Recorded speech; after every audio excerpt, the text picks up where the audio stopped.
कहते हैं दुनिया में मन सबसे ज़्यादा शक्तिशाली चीज़ होती है। अगर किसी चीज़ को तुम पूरे मन से चाहो तो तुम उसे हासिल कर सकते हो। सभी महापुरुषों का यही कहना है। लेकिन अगर ये सच है तो जो हम अपने मन से चाहते हैं वो हमें हासिल क्यों नहीं होता। कोई भी इंसान अपने मन में दुखी तो नहीं रहना चाहेगा, लेकिन वो रहता तो दुखी है। हर इंसान अपने मन से तो कामयाब होना चाहता है, खूब पैसा कमाना चाहता है, लेकिन फिर भी वह कामयाब नहीं होता।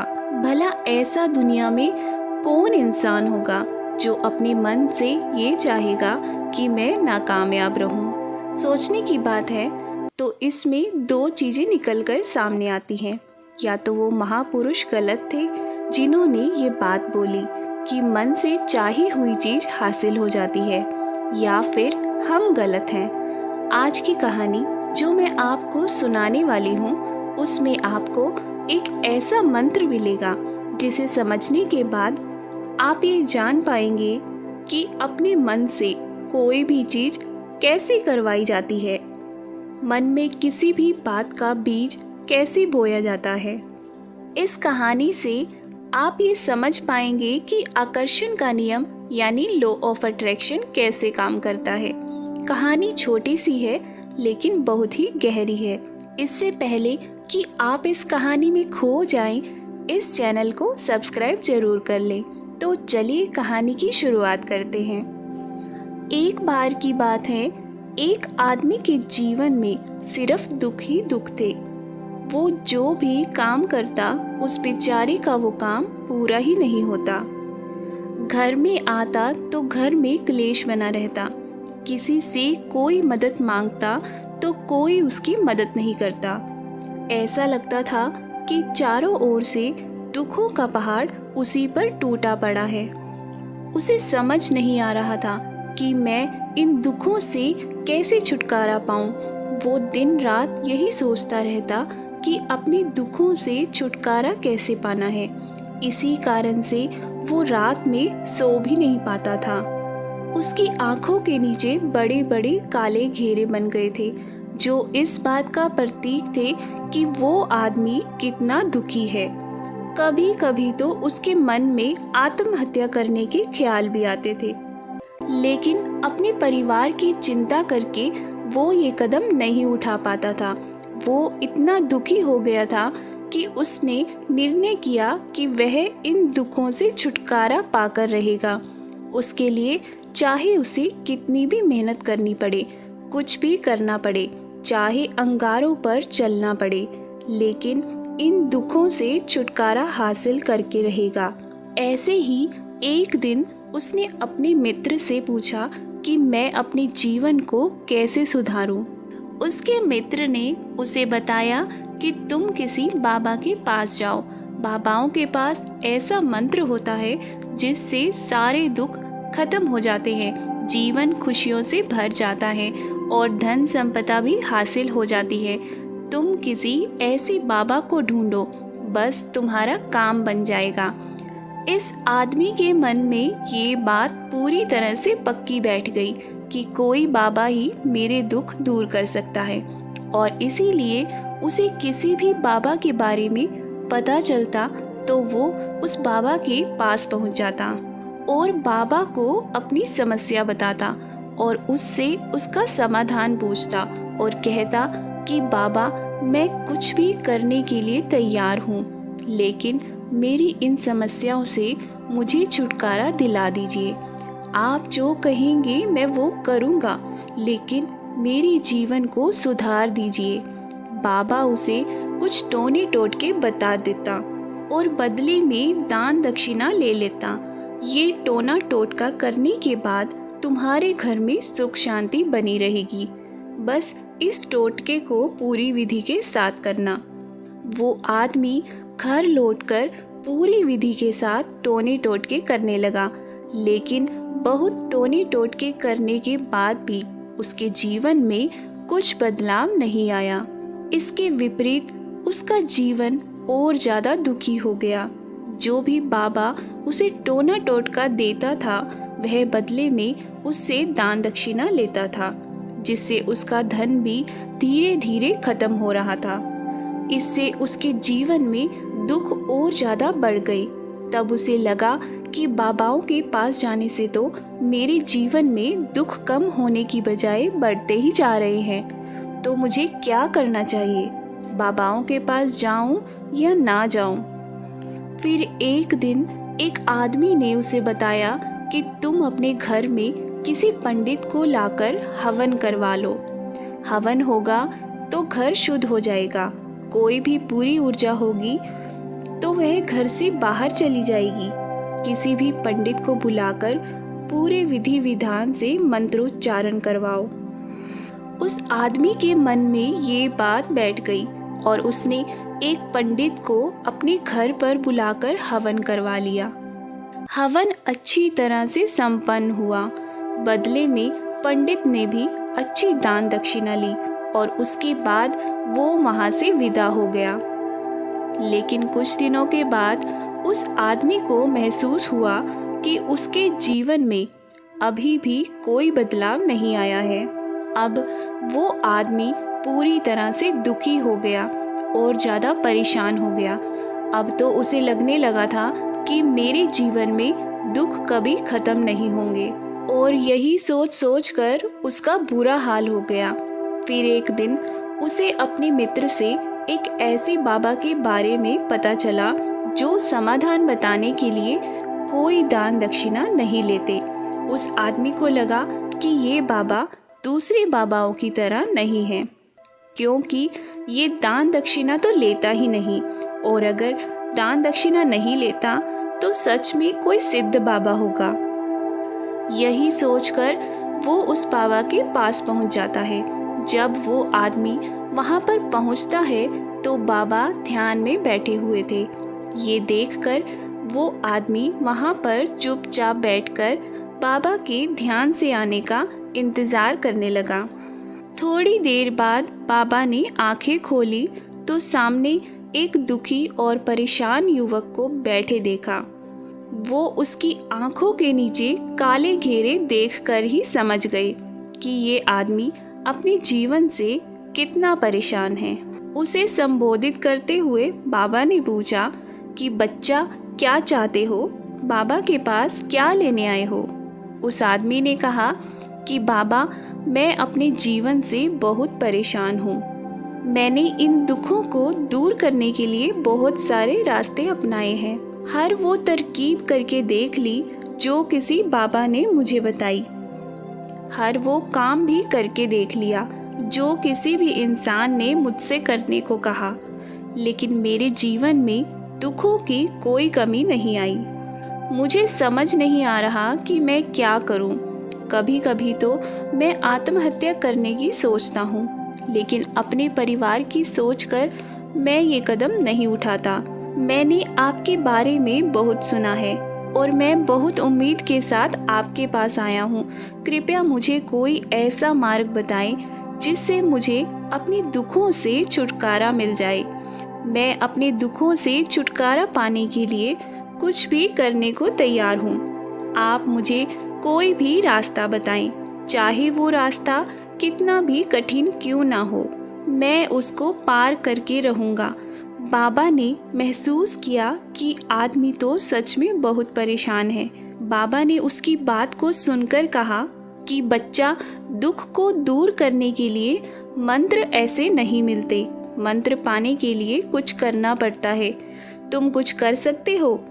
ये सुनकर पहले तो उस आदमी ने सोचा कि ये बाबा भी मुझसे दान दक्षिणा ही मांगेंगे, लेकिन और कोई रास्ता ना पाकर उस आदमी ने कहा, बाबा, आपको जितनी भी दान दक्षिणा चाहिए मैं देने के लिए तैयार हूँ, लेकिन आपका मंत्र सच्चा होना चाहिए, वो पूरा होना चाहिए, उसका फल मुझे मिलना चाहिए। उसके बाद मैं आपको जो भी दान दक्षिणा आप लेना चाहे वो दे दूंगा। बाबा ने कहा कि दान दक्षिणा तो बहुत छोटी सी चीज़ है, मुझे वो नहीं चाहिए। इस पर वो आदमी सोच विचार करने लगा और बोला, तो बाबा, मैं अंगारों पर भी चलने के लिए तैयार हूँ। आप मुझे बस आज्ञा दीजिए। बाबा ने कहा कि अंगारों पर चलने वाली छोटी चीज मैं तुमसे नहीं करवाने वाला। मैं जो तुमसे करवाने वाला हूँ वो बहुत कठिन मंत्र है, उसे पूरा कर पाओगे? उसने कहा कि बाबा आप मुझे बताइए तो सही, मुझे क्या करना होगा, मैं कुछ भी करने को तैयार हूँ। इस पर बाबा ने उसे कहा कि यहाँ से जब तुम अपने घर जाओ तो रास्ते में अपने मन में ये दोहराते जाना कि मैं सुखी हूँ, मैं सुखी हूँ, मैं सुखी हूँ। बार बार अपने मन में यही दोहराना, और याद रहे जुबान पर ये नहीं आना चाहिए, ये सब मन में दोहराना है। ये सुनकर वो आदमी बोला, बाबा बस इतनी सी बात, ये तो मैं आसानी से कर लूँगा, लेकिन इससे क्या होगा? बाबा बोले, इस मंत्र को करके देखो।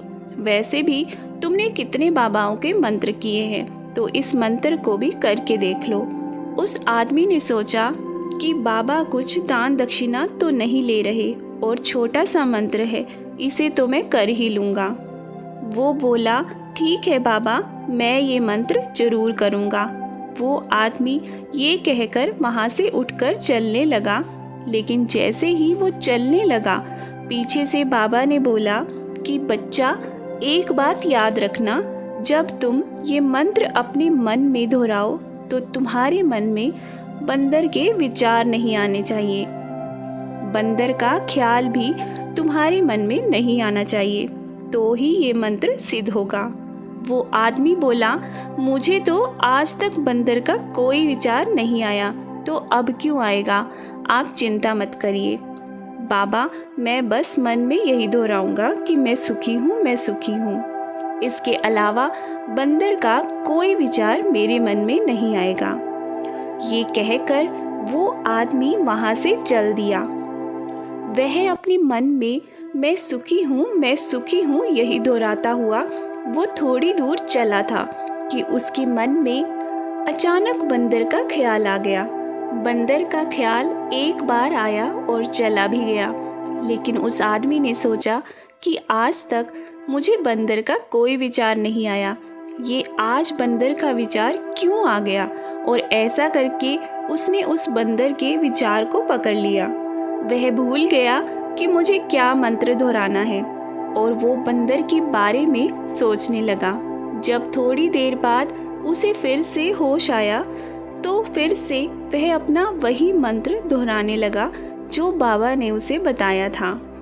लेकिन अचानक से उसे सामने से एक बंदर दिखाई दिया और ये देखकर उसके मन में फिर से बंदर का विचार आ गया और वो अपने अंदर से इस विचार को बाहर फेंकना चाहता था। वो चाहता था कि मेरे अंदर किसी भी तरह बंदर का विचार ना आए, लेकिन उसे तो सामने बंदर ही दिखाई दे गया। ऐसे ही जद्दोजहद करते करते वो घर पहुंचा और घर पहुंचने के बाद अपनी पत्नी से उसने कहा कि बंदरिया, मुझे खाने में बंदर परोस दो। और जब उसे एहसास हुआ कि उसने क्या बोल दिया तो वो अपने बाल नोचने लगा। वो दीवारों में सिर मारने लगा कि आज तक मुझे बंदर का कोई विचार नहीं आया और आज मुझे ये क्या हो गया कि मुझे हर जगह बंदर ही बंदर नजर आ रहे हैं। ये कैसी माया है? यही सोचकर वो आदमी रात भर सो नहीं पाया। रात भर करवटें बदलता रहा और सुबह उठकर सीधे उसी बाबा के पास पहुंचा और उसके चरणों में गिरकर कहा, बाबा, पता नहीं क्या चमत्कार हो रहा है। आज तक मुझे बंदर का कोई विचार नहीं आया था, लेकिन कल से जब से आपने मुझसे कहा कि बंदर का विचार नहीं आना चाहिए, तब से मुझे हर जगह बंदर ही बंदर नजर आ रहे हैं। उस आदमी ने कहा, बाबा, मुझे तो आपके पीछे पेड़ पर बैठा हुआ बंदर भी दिखाई दे रहा है, ये क्या हो रहा है? ये सुनकर बाबा हंसने लगे। बच्चा, मन का जाल एक ऐसा जाल है जिसे समझ पाना इतना आसान नहीं है। बंदर तो तुम्हारे रास्ते में पहले भी आते थे। जब तुम मेरे पास आए थे, इन्हीं पेड़ों पर ये बंदर घूम रहे थे, लेकिन तब तुम्हारे ध्यान में ये बंदर नहीं था। तब तुम्हारे ध्यान में सिर्फ अपने दुख थे। इसके बाद बाबा ने उसे बताया कि बच्चा, हम जिस भी चीज़ से दूर भागना चाहते हैं वही चीज़ हमारे मन में बहुत गहरे में प्रवेश हो जाती है। वो हमारे अंतर मन में समा जाती है। असल में हम जिस चीज़ से भी छुटकारा पाना चाहते हैं उससे छुटकारा इसलिए पाना चाहते हैं कि वो हमारे साथ बहुत गहराई से जुड़ी हुई है, और हम जितना ही उससे छुटकारा पाना चाहते हैं वो उतना ही गहरी हमारे मन में बैठती चली जाती है, और आखिरकार वो हमारे अंतर मन में छा जाती है। ऊपर से तो हम चाहते हैं कि सुखी होना, मैं सुखी हूँ, मैं सुखी हूँ, हमारे होठ भी यही बोलते रहते हैं, लेकिन हमारे मन में दुख होते हैं। हमारे विचारों में, हमारे मन में हमें दुख ही दुख दिखाई देते हैं। इसीलिए अपनी जुबान से बार बार ये बोलने से कि मैं सुखी हूँ, मैं सुखी हूँ, हम सुखी नहीं होंगे जब तक ये मंत्र हमारे अंतर मन में प्रवेश नहीं होगा। इस पर उस आदमी ने पूछा कि बाबा, लेकिन ये मंत्र हमारे अंतर मन में प्रवेश कैसे होगा? ये सुनकर बाबा ने कहा कि बच्चा, अपने दुखों से लड़ना बंद कर दो। जब तक तुम अपने दुखों को दूर करने की सोचते रहोगे तब तक वो दुख तुमसे चिपके रहेंगे, तब तक वो दुख तुम्हारे अंतर मन पर अपना राज जमाए बैठे रहेंगे।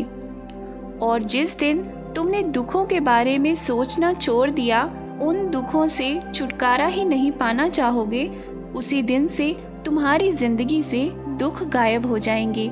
क्योंकि किसी भी चीज़ से छुटकारा पाने के लिए हमें उस चीज़ के बारे में सोचना पड़ता है, पर हम जितना ही उस चीज़ के बारे में सोचते हैं वो उतनी ही गहरी हमारी मन में प्रवेश होती चली जाती है।